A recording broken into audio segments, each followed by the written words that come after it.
العالمين والصلاة والسلام على رسول الله صلى الله عليه وسلم ውድ ተማሪዎች አሰላሙ አለይኩም ወራህመቱላሂ ወበረካቱ።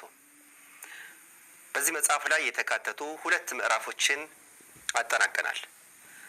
ምዕራፍ 1 ላይ የአልቃኢደቱ ኑራንያን ንባብ በጥሩ ሁኔታ ለ3 ወራት በተዘጋጀው ፕሮግራም መሰረት አጠናቀናል።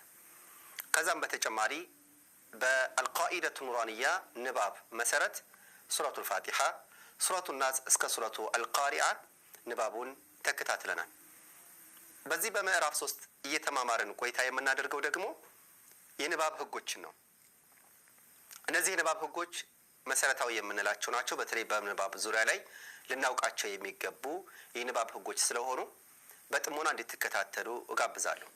መጽሐፉን በእጃችሁ አስገብታችሁ ብትከታተሉት መጽሐፉ ጋር እጅግ በጣም መልካም ጥሩ ነው። ጥሩ የሆነ ግንዛቤ እንዲኖራችሁ ያደርጋል بإذن ተዓላ። ምዕራፍ 3 ምን ህጎች ተካተውበታል? በዚህ የንባብ ህጎች ወይም በተጅዊድ ህጎች ላይ የተካተቱት ርዕሶች አስተምህሮቶች ምን ናቸው? በቅድሚያ ተጅዊድ ማለት ማሳመር ማለት ነው። የቁርአንን ትክክለኛ ንባብ የምንማርበት የትምህርት አይነት የትምህርት ዘርፍ ተጅዊድ ተብሎ ይጠራል።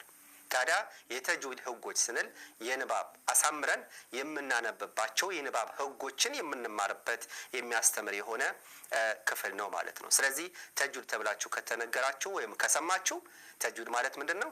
ቁርአንን አሳምረን ለማንበብ የሚያደርጉ ህጎችን የሚያስተምር የትምህርት ዘርፍ መሆኑን መረዳት ማወቅ ይኖርብናል። ታዲያ በዚህ ምዕራፍ 3 ላይ የተካተቱ ክፍሎች የሚጠብቁ ኑንና ሚም አነባበባቸውን እንማራለን።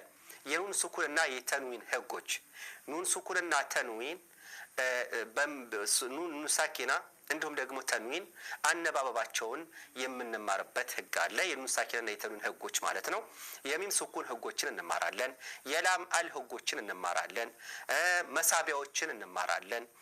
አልቀልቀላ እንማራለን። የሚወፍሩና የሚቀጥኑ ፊደሎችን እንማራለን። እንዲሁም ደግሞ የማቆሚያ ምልክቶች የሚባሉ አሉ፣ ወይም አጠቃላይ በቁርአን ውስጥ የሚገኙ ምልክቶች አሉ።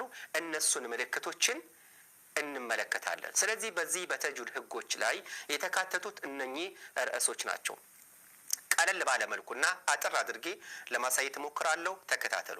በቅድሚያ የምንመለከተው የሚጠብቁ ኑንና ሚምን ነው። የሚጠብቁ ኑንና ሚም ስንል አኑን ወልሚም ሙሸደደተይን ኑንና ሚም ሸዳ ሆኖ እናገኛቸዋለን። ኑንና ሚም ሸዳ